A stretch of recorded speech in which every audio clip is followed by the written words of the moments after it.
ویل کېږي فراش و پتنګ ته ویل کېږي چې پر هغه څراغ باندې سره راټولېږي. یعنې انسانان چې دا څنګه زلزله دې مځکې وکړله وټکېدله د انسانانو زړونه یې راورېږدول، نو دغه انسانان بیا د ملخانو په شان سره داسې صفونه صفونه د دې مځکې څخه جوړېږي، راپورته کېږي، دا د پروردګار جل جلاله حضور ته د حساب او د کتاب راپېښېږي. داسې یوم دا هغه ورځ د خدای وایي یکون الناس چې به خلک کل فراش المبثوث لکه ملخان را الوتي یا لکه هغه پتنان را جمع سوي، داسې به خدای وایي کړه کېږي. دا خو به د انسانانو د راپورته کېدو د راټولېدو د راتلو بیان یې، نور به څنګه یې؟ اکتالا وایي وتکون الجبال کالعهن المنفوش، وبه ګرځېږي دا غټ غرونه لکه یو وړۍ ټکېدلې، وړۍ چې نوکې خاورې پکښې لا درنه یي ژر یې باد نه غورځي، چې څنګه دې وټکوله خاورې چې ولاړې چې ما دې پوکړه دا هو ته بیا لګړې لنډېده. اکتالا وایي غرونه به د مځکې د مخه څخه لرې شي، یو د بله به وایي د دې حیبته څه د ورځې د قیامت دا غرونه داسې په حرکت کې یو به د بله څه مخلي ټکر وي، بل به د بله څه مخلي ټکر وي، لکه د وړیو یو ګل چې باد په مخه اخیستی دی، د دې کونجه د دیوال د سرای د هغه کونجه د سرای وواله. ګورئ دا د قرآن آیاتونه دي لنډی ده. وتکون الجبال شبه خدای وایي غرونه کالعهن المنفوش لکه هغه وړۍ بېله سوې. نو په دې دا ورځ خدای وایي دغسې ورځ ده لنډی ده. ملایکې د پروردګار جل جلاله در عرش په علاقه یې پلاندې پرتې دغه نارې وایي چې لبیک یا ربي لا اسألوک الا نفسي. پیغمبران علیهم الصلاة والسلام په دغه ورځ در داسې هیبت لاندې نارې وایي اللهم سلم سلم، وایي خدایه فضل فضل فضل دا د دا نوره ګرده ځینې ورکړه بس خدایه فضل خدایه نه ځان په یاد یقین نه امت په یاد نه قریب په یاد د پیغمبرانو څخه لا هم ورکه ده. دا ورځ د قیامت داسې د پې لري. دا موږ تاسې داسې ورځې ته ور روان یو، دی نه دی چې دا ته وا څوک دي دا خلک دا بیا وختان مسخې غر کړي دي، دا څوک دي؟ دا هر انسان دی لنډی ده، دا یو نه دی دوه نه دی سل نه دی، دا هر انسان وجه ورځې ته د قیامت کې څوک نه مني کفر دی. هغه قیامت خو به حتما مني، چې قیامت یې ومني نو بالا ورته کښېنه غوټه نو په خپله بیا قرآن درته شیني چې قیامت یې ومنئ ورله راجه اوس نو راسه سیل یې وکړه شیان یې نو په خپله بیا د خدای کلام بیانوي. نو اکتالا وایي په دغه ورځ کې فاما من ثقلت موازینه، د چا چې درنه سوه عملنامه د نیکۍ بس فهو فی عیشة راغدیه، خدای وایي دا به په ژوند کې د رضا او د جدار وګرځي. الله دې زموږ او ستاسې او د نورو مسلمانانو په نصیب کې. بس نو دا ورځ په هېڅ نه ماتېږي، دا تنده او دا لمبه په هېڅ نه ماتېږي بلکې په نیک عمل ماتېږي. بس اوس نو فیصله شوله و حساب و کتاب ته ودرېدل. اکتالا وایي فاما من ثقلت موازینه، د چا چې درنه سوه عملنامه د نیکۍ هغه تله د نیکۍ فهو فی عیشة راغدیه، دی به په ژوند کې د خوشحالۍ او د ښادۍ پروردګار وایي وګرځوه. و اما من خفت موازینه، د چا چې سپکه سوله تله د نیکۍ د بدیو دا پر ود زنګېدله پر درنه سوله. خدای تعالی مو دې وساتي نیکۍ سپکې بدۍ درنې. پروردګار وایي فامه هاویه، ځای د ده به هاویه جهنم یې، بس هاویه جهنم دی. یو پلا ما بیان درته کړی دی د عیسی علیه صلات وسلام په قصه کې چې دی مبارک را روان و، وایي یو کلي ته راتلی، د دې کلي څخه لرې یو ایدره وه، پر دې باندې دی پېر شو چې ویې کتله انسانان لڅ لغړ په دې ایدره کې پراته وه روغ رمې. وایي دی فکر واخیستی چې الهي دا څنګه انسانان دي چې نه حیوانانو خوړلي دي او نه دا کلیوالو پټ کړي دي، دا څنګه پراته دي؟ نو بیا وایي د اکتالا د پاسه ورته وویل سوله چې ته اوس ولاړ سه، بیا به ماښام راشې د دې مضمون به در معلوم سي. عیسی علیه صلات وسلام خو معجزه اکتالا دا ورکړې وه چې مړه یې ژوندی کول د ده په اجازه. نو دی ولاړی ماښام چې رالی بیا چې وکتل په دې ایدره کې یو مړی لا نسته، سپېره ایدره ولاړه لکه دا زموږ ستا ایدره اریان سو. نو وایي اکتالا جل جلاله ته التجا وکړه چې الهي دا مړي څه سوله؟ اکتالا ولته غږ وکړه، بیا وایي ده نارې کول مړو د دې مځکې د خوا څخه اواز ورته وسول ولته څنګه مړي یاست؟ چیرې واس چیرې یاست؟ دی ورته ویله ول موږ دا مړي یو، چې ورځ مو په ایدره کې ده د عبرت دپاره چې انسانانو ته خدای په موږ عبرت ورلره ورکوي، مګر شپه مو په حاویه جهنم کې ده، دا والحاویه دی چې موږ پکښې دا لاندې لاندې در ټولو مځکو دی. نو ده ورته ویل تی خو ډېر واست غږ یو دی ولې؟ ده ورته ویل د دې نورو ټولو ملګرو په خولو کې مې پروردګار ملایکې امر کړل د اور مهارونه یې اوس نور واچوله، خولې یې بد نسولې، زه لا په شمدانو په ژۍ زړېږم لا نه یې وررسولی. صفا ګډ و دی نه کتاب داسې راوړی. نو پروردګار مو دې وساتي. و عیسی علیه السلام پوښتنه جې وکړه چې ستاسې عمل څه شو؟ ول موږ د دنیا داسې محبت درلودی لکه کشنی چې د مور د شیره سره مینه بس در هر څه پر تېر و. پروردګار دغه ځای ته راوستلو. نو حق تعالی مو دې وساتي. خدای وایي و اما من خفت موازینه، د چا چې عملنامه د نیکۍ سپکه سوله فامه هاویه، ځای یې هاویه جهنم دی. څنګه ځای دی دا؟ پروردګار یې په خپله بیان کوي وایي وما ادراک ما هیه، ته به نو نه یې خبر ای انسانې چې دا نو څنګه ځای دی؟ زه بیا در وښیم نار حامیه، بل اور دی چې مرګ نه لري دا اور یې در سره. دا دی خدای په خپله بیان و تفسیر وکړي. وما ادراک ما هیه، نه به یې ته نو په خبر ای انسانه چې دا حاویه څنګه ځای دی؟ پروردګار وایي زه بیا در وښیم نار حامیه، اور بل چې کته یې مرګ نه لري، دا اور سړېدل نه لري، کمېدل نه لري. نو حق تعالی مو دې د خپلې خدای پروي د محمد رسول الله په شفاعت سره وساتي. خدای تعالی دې توفیق د خیر او د نیکۍ راله راکړي. د حضرت رسول الله صلی الله علیه وسلم څخه فضاله بن عبید رضی الله تعالی عنه بیان کوي چې نبی علیه الصلاة والسلام په هغه حج کې چې هغه ته حجة الوداع ویل کېږي چې رسول الله صلی الله علیه وسلم په ټول عمر کې یو حج 4 عمرې کړي دي. دغه حج نو به هم د ابتدا حج دی، ولې تر دغه وخته یې فرضیت نه ورسوی نو چې فرض سو ویې کوي، او هم حجة الوداع دی چې رسول الله صلی الله علیه وسلم بیا د دغه بعد زندګي نه ده کړې، بیا وفات سو، انتقال سو. بس نو په دغه کال په دغه حج کې چې رسول الله په خپله راغلی و انسانانو ته یو داسې خطبه وویله چې صحابه کرام وایي ظرفت منها العیون، چې د انسانانو اوښکې لکه ژي داسې وبهیوله، او انسانانو ته یې د راتلونکو د تېرو حالات بیان کړله، او دوی ته یې تقریبا 200 وصیته وکړله چې تاسې به داسې کوئ، داسې به کوئ، داسې به پېښه شي، داسې پېښېږي، چې دا را روان حالت دا یې ټوله بیان کړله. نو فضاله بن عبید رضی الله تعالی عنه وایي په دغه پلا کې په دغو وصیتو کې رسول الله صلی الله علیه وسلم و خپلو صحابه کرامو ته دا خبره هم وکړله.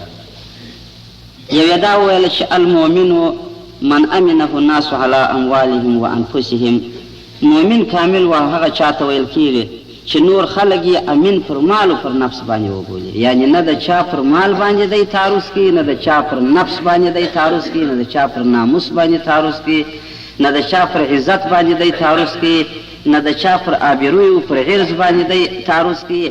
دغه نو رسول الله المؤمن دی، بس چې خلک د تکلیف څخه په امان دي، نه د چا و مال ته ضرر او خطر رساوي، نه و چا و نفس و غرض و آبروی ته د چا ضرر او خطر رساوي. رسول الله ول دغه سړی چې دی مؤمن دی. اول مسلم او مسلمان بیا من هغه څوک دی سلم الناس من لسانه و یده، چې بل مسلمان د لاس او د ژبې څخه بېغمه دی، نه په لاس به چاته تکلیف ورسوي، نه په خوله د چا بدګویي و عیبګویي کوي. دې ته مسلمان کامل ویل کېږي. و هغه اول ته مؤمن کامل ویل کېدله چې د چا پر مال او پر نفس باندې تعرض نه کاوي. و دې ته مسلمان کامل رسول الله ویل کېږي چې بل مسلمان د ژبې او د لاس څخه په امان او بېغمه یې صاحب هیڅ تکلیف و چاته نه رسي. والمجاهد والمن هغه څوک دی جاهد نفسه چې اول جهاد یې د خپل نفس او د خپل ځان سره وکړي، بس چې دغه کورس یې ور وانخلي، نو چې رشته شي بیا باندې اصلاح کېږي، چې خپل کور وارده واره یې خپل ځان او زړه وارده واره اصلاح نه کوي. رسول الله المجاهد هغه څوک دی اصلي مجاهد په نیز د خدای چې جهاد عظما او اکبر هم ورته ویل سوي دي، چې جهاد د خپل نفس سره وکړي. بس چې د نفس پر ککړې دي یار د تواضع د عجز توره کښېښول ګام دې کښېښوئ، د خوارېدو ګام دې پر سر باندې د دې نفس ور کښېښوئ، بل ګام ور واخله د کافر پر سر باندې کښېږده، بس بالا ماته ده خبره. او که ته نفس چې هغه یې کافر قتله یې هغه نو نشي کېدلی، دا خپل نفس بیا راولاړېږي پر تا باندې حمله کوي. ولې مصنوي صاحب وایي ترا نفس شهوت و کبر و حسد، وایي نفس شهوت او کبر و حسد یعنی کین، دا څلور چوخون در رگن و چوجان در جسد، وایي دا دې لکه وینې په رګو کې چلیږي او لکه روح په بدن کې دې ځای ورکړی دی. دا و چاته؟ و نفس ته، و شهوت ته، و حرص ته، و حسد ته. دا څلور شیان مصنوي صاحب وایي تا د روح په شان په بدن کې ساتلي دي، د وینو په شان دې په دې رګو کې ګرځولي دي. وایي چوخون در رگند و چوجان در جسد. ښه گر این دشمنان تقویت یافتن، وایي پام نه ورسره کوه که چیرې دغو دشمنانو طاقت در کړې کې پیدا کړي، ښځې چاغ کړله، ښځې مست کړله، نو بیا څه کوي؟ وایي تورا وایي سر از حکم رای تو برتافتن. وار د واره د دغو څلورو بدو شیانو چې په تا کې دي تقاضا یې دا ده چې د خدای او د رسول حکم په تا کې نه پرېږدي. بس وار د واره سر د حکم او د رای څخه ستا کېږي. نو نفس د انسان چې دی خوارونکی د انسان دی، دا لکه سړی چې عمار ته ځای ورله وایي. کتاب کې راوړي دي وایي یو سړی ښه سړی و پر لارې باندې روان و، نو یو مار را روان و، پخوا د حیوانانو خبرې کولې، باله دا مار ورته ویله ول پناه راکړه زما دښمن په ما پسې دی. ګورئ دا قصه په تفسیرو کې راوړې ده، دی نه ده چې مازې خبره ده. وایي دی د ډېره اخلاصه سره ولاړ سو، فکر یې وکړي چې زه دا امانت یا دا مظلوم چیرې خوندي کړم. کتاب دغه راوړي دي وایي دا خوله یې ورته وازه کړله، دا مار یې په دې خوله ورننوتی په دې نس کې یې دا مار واچاوی. دونه مخلص انسان کښېنستی. یو ګړی چې اوس وایي یو سړی را روان و ده ته ودرېدی، ده ورته ویل څه کوې؟ ویل ما یو مار په مخ راخستی و دغه را روان در دا ځای پورې راغلی ورک سادي نامات. خو نو خیر هغه سړی دغه و چې ولاړ. دا بل چې دا مار یې تېر کړی دی یو ګړی چې ول اوسو باره دې مار غږ باندې وکړي، ول سړیه ده ورته ویل ها، ول دا قدر به در سره وکړم صلا در سره کوم، کوم شی دې د مخه په نس کې ووهم؟ پر اینه دې ووهمه، پر سږي دې ووهمه، یا دې پر لرې دې ووهم، پر تریخې دې ووهم، پر کوم ځای دې ووهم؟ ده ورته ویل ولې داسې کوې؟ خو ما دومره اخلاص در سره وکړي چې د ډېره اخلاص مې په نس کې ځای درله درکړي. دا خبرې چې کتابو راوړي دي د مسخرو دپارې نه دي راوړي، د عبرتو دپاره یې راوړي. نو ته څنګه زما سره داسې کوې؟ ده ورته ویل زه دې په دې نه پرېږدم چې ته غلط سوی چې و دښمن ته دغسې نږدې پناه ورلره ورکوې، و دښمن ته به ځان کته په لاس نه ورلره ورکوې. تا لیدلي زه ستا ازلي مدعي یم، راخستی تا وارو په مخه یم، تا خوله راته وازه کړه په لړمانه کې دې ځای راکړي، چیرې دې پرېږدم چې زما زندګي ولولا کړي. فقط صلا در سره کوم دا قدر تا زما سره اخلاص وجې وهم په کوم ځای باندې. نو کتابونه وایي نفس د انسان دغسې مدعي دی، قاتل دی، او دا غرنګه مثلا شیطان د انسان دغسې مدعي دی، قاتل دی. و دې ته به قدرت پر خپل ځان باندې نه ورکوې، که دې ته د خپل څټو صدري لاس دې په لاس کې ورله راورکړي، بالا یې نو کش کړلې، بیا نو ګیله د چا څه مه کوه، بیا تا و دښمن ته په خپله پر ځان پناه ورکړل. نو دې سړي وایي و دې مار ته وویل چې ته دغه قدر احسان را سره وکړه، ما خو احسان در سره کړی دی چې زه یو 2 رکعات لمونځ وکړم. دا مرګ پر لمانځه باندې نو ښه دی، بیا نو ستا خوښه د سلام را سره کوو، پر هر شي چې دې وهلم وهمې بیا. وایي دی را ولاړ سو، د لمانځه انجام یې وتاړی، پټو یې اوار کړي. و دې ته صلات الحاجت ویل کېږي، صلات الاستخاره ویل کېږي چې طلب د خیر د خدای څخه کوي. په دغه حال کې خو نو سړی د ټولو شیانو څه مایوس و ناامیده شي. بس دلته نو د انسان توکل پر خدای باندې ډېر ټینګ سي، توجه یې و خدای ته ډېره سخته سي. نو یې پټو اوار کې د لمانځه نیت یې وتاړی، په دې لمانځه کې یې خواست و خدای ته وکړي، ولې الهي پروردګاره که به ستا د حکم دپاره چې تا د امنیتو د احتیاج د پوره کولو او د مظلوم د خلاصولو هم حکم کړی دی، ما د هغه په نسبت سره پناه ورلره ورکړله، پاکه خدای جل جلاله ته خو ما د دې پلا د دې مدعي څخه خلاص کړي. بس یار یې په ما ورته ووینې. کتاب راوړي دی وایي دی څنګه پر سجده باندې پرېوتی لکه هغه انسان ته چې کای یې ورسي، بالا یې خوله وازه کړله، د دې مار په شونډه کې وایي داسې چنګک لوېدلی و لکه هغه ماهی چې ماهیګر نشي ګایي، دغسې پر بیابان را کشېدی، ول څوک نه معلومېدی را کشېدی، چړپ یې سوهل کې وغورځوئ، کای یې کوي.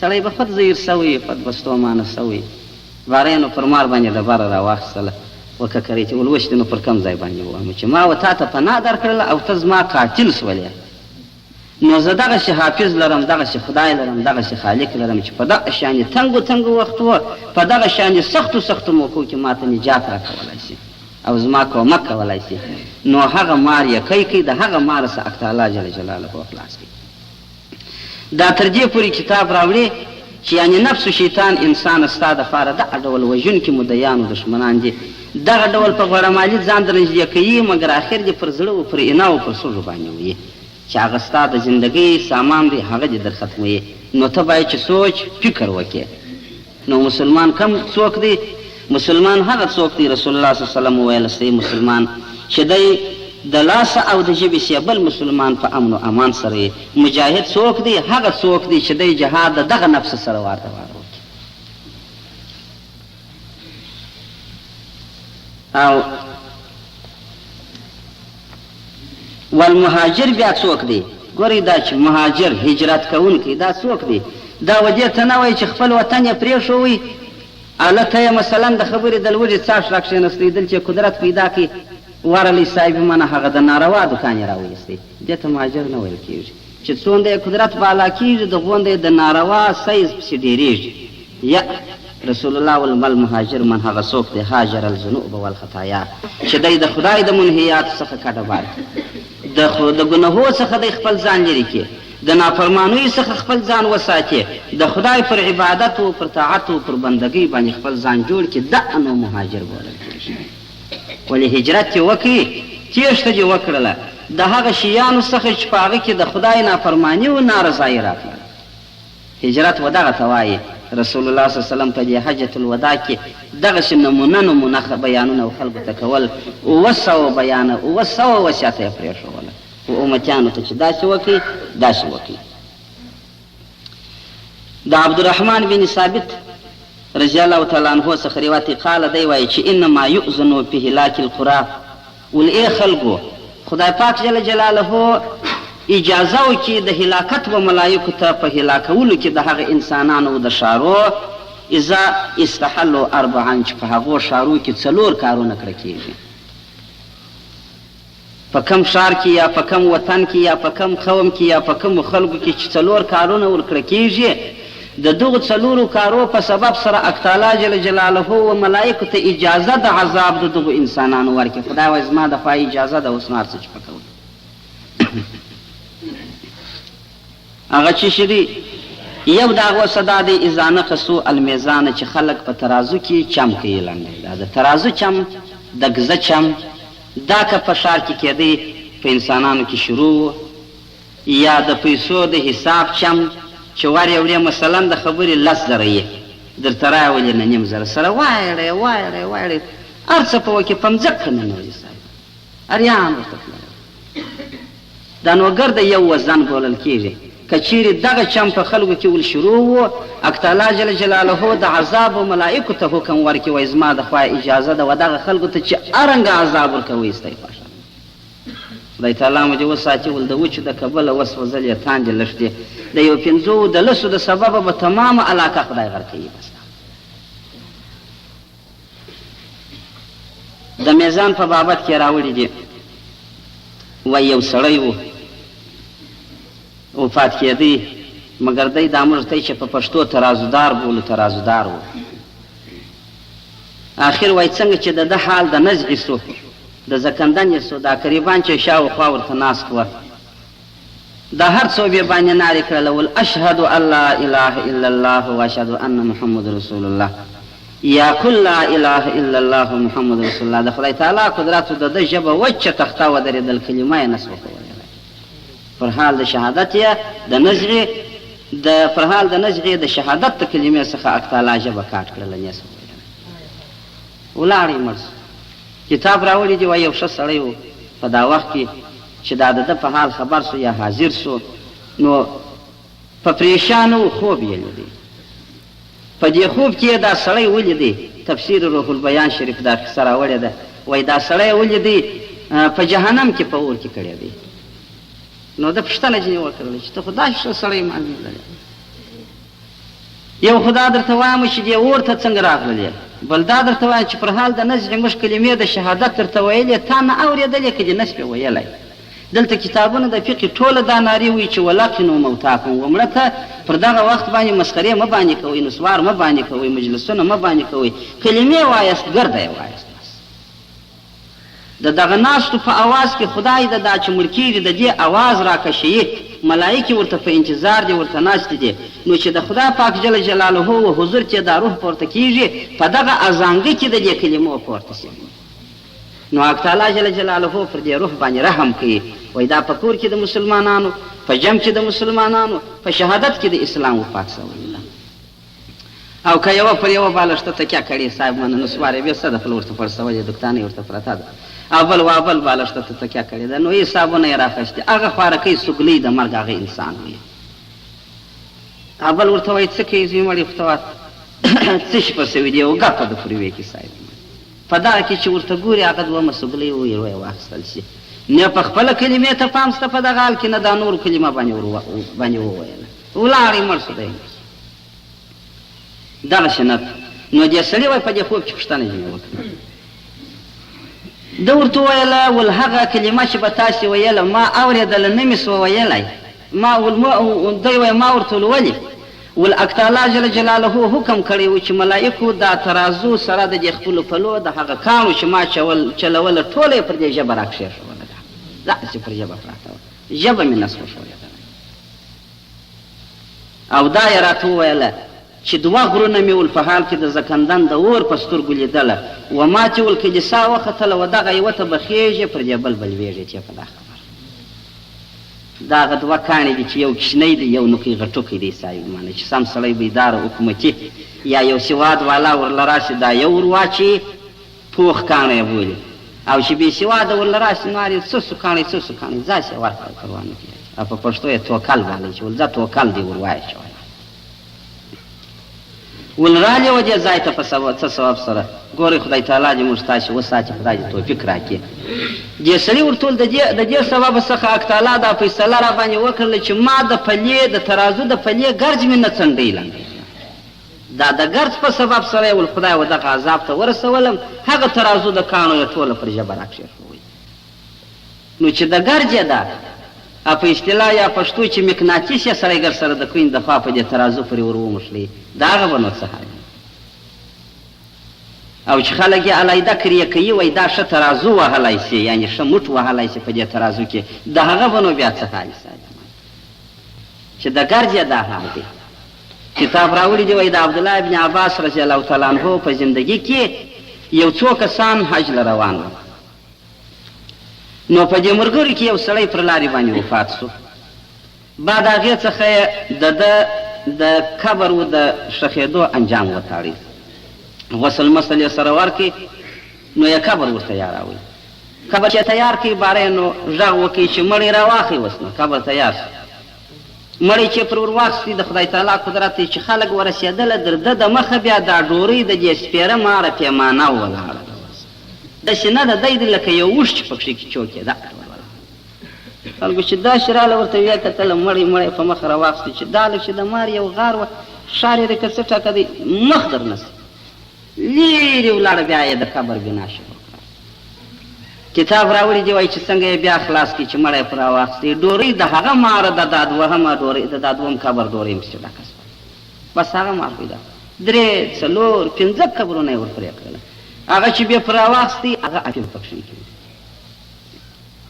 وایي حضرت عبدالله ابن عباس رضی الله تعالی عنه ژوندی و، باره یې وده ته حال راوړلی چې صاحب داسې پېښه ده، ده ورته ویل دا د دغه سړي عمل دی چې د تمامې مځکې شکم وکاږي دی به د دغه سره ښخېږي، بس ور وایه چې وایي هر یوه ته چې ور اچوي، بس سړی راوړي و هغه عفیف یې ور پورې وهئ، نو بالا یې دی و د عفیف سره ښخ کړله، خاورې پر ور پورې واچوي، دی خو مشهور.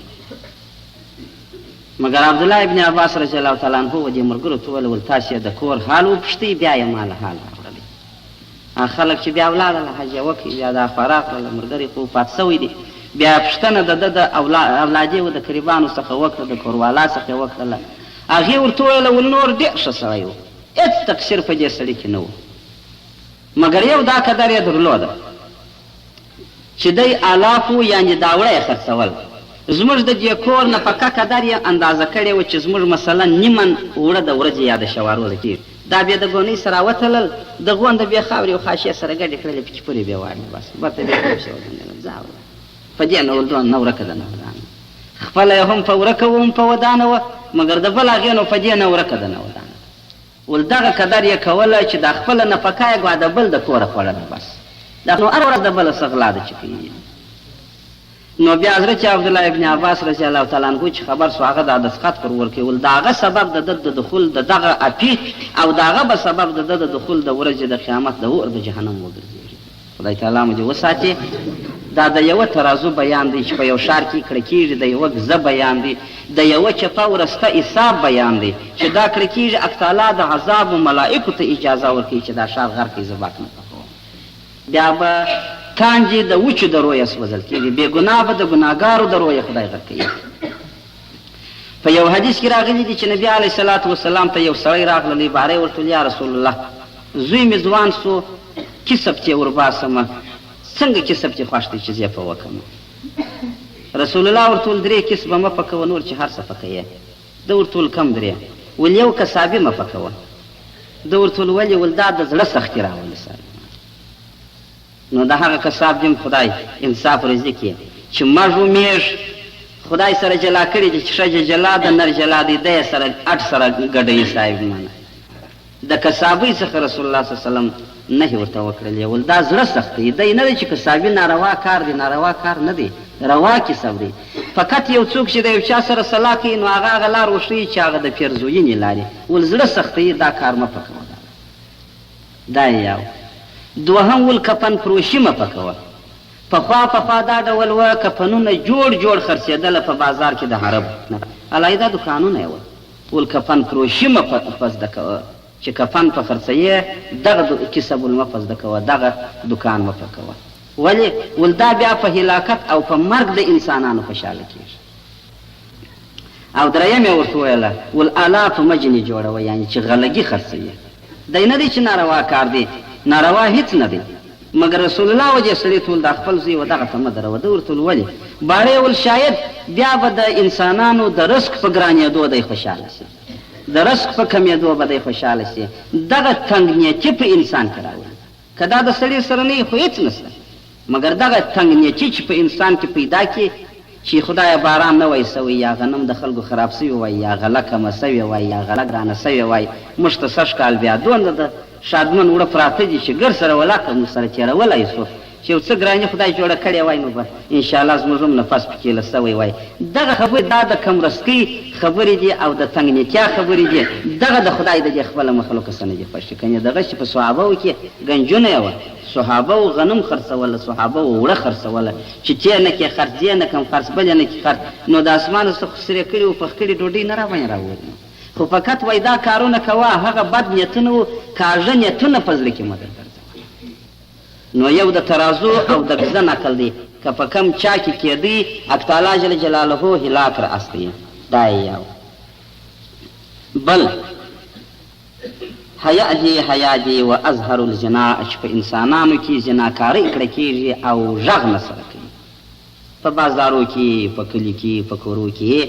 د دغې زنا په سبب سره حق تعالی جل جلاله د عذاب و ملائکو ته حکم ورکوي چې پر دغو خلکو باندې که کم عذاب راولي خدای وایي زما خوا نه په بدېږي بس. او بل د هغو څخه و اکل الربا، چې سود په انسانانو کې کړه کېږي. د دې سودخورو په سبب سره چې کم عذاب راځي حق تعالی جل جلاله و هغه ملائکو ته وایي زه بندیز نه لګوم. او بل و بخصو المکیاله، چې تاوان د پیمانې پکښې کې زموږ ستاسې په وطن کې خو پیمانه نشته. په هغه وخت کې دا وزن جلا و چې ترازو دی، پیمانه جلا و چې ورکړه کېدل. اوس نه ګورې. او ویې ویل ول څنګه چې په انسانانو کې ښکاره کېدل